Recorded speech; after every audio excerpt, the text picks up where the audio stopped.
ನಾನು ಬಹುಶಃ ಇದೊಂದು ನಿಮ್ಮ ಹೆಚ್ಚುಗಾರಿಕೆ, ನಮ್ಮ ಕಾಯ್ದಂಡ ಮಿತ್ರರವರೆಲ್ಲ ಸೇರಿಕೊಂಡು ನಿಮ್ಮ ಈ ಹೆಚ್ಚುಗಾರಿಕೆಯನ್ನು ನಾನು ಖಂಡಿತವಾಗಿ ಮೆಚ್ಚಿದ್ದೇನೆ. ಇಂಥದ್ದು ಆಗೋದು ಬಹಳ ಕಡಿಮೆ.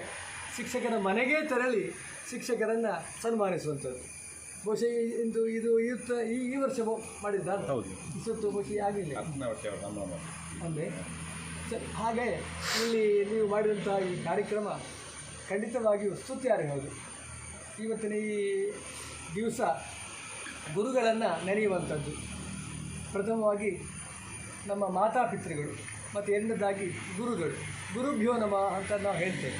ಈ ಸಂಸ್ಕೃತಿ ಇನ್ನೂ ಕೂಡ ಇದೆ ಅಂತ ಹೇಳಲಿಕ್ಕೆ ಇದೇ ನಮಗೆ ಒಂದು ನಿದರ್ಶನ, ಆಯಿತಾ. ಆಮೇಲೆ ನೀವೆಲ್ಲರೂ ಕೂಡಿಕೊಂಡು ಈ ಗುರುಗಳನ್ನು ಇಲ್ಲಿ ಸತ್ಕರಿಸಿದ್ದೀರಿ. ಗುರುಗಳು ಅಂತ ಹೇಳಿದ್ರೆ ನಾವು ಅವರಿಗೆ ವಿಶೇಷವಾದ ಸ್ಥಾನ ಕೊಡ್ತೇವೆ. ಆ ದಿವಸ ಗುರುಗಳನ್ನು ಸನ್ಮಾನಿಸುವಂಥದ್ದು ಇದ್ದದ್ದೇ.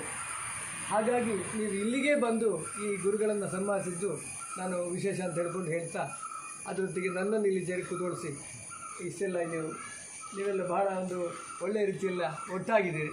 ಪ್ರಕಾಶ್ ಕುಕ್ಕೆ ಅಂತ ನಿಮ್ಮನ್ನೆಲ್ಲ ನೋಡುವಾಗ ಬಹಳ ಸಂತೋಷ ಆಗ್ತದೆ.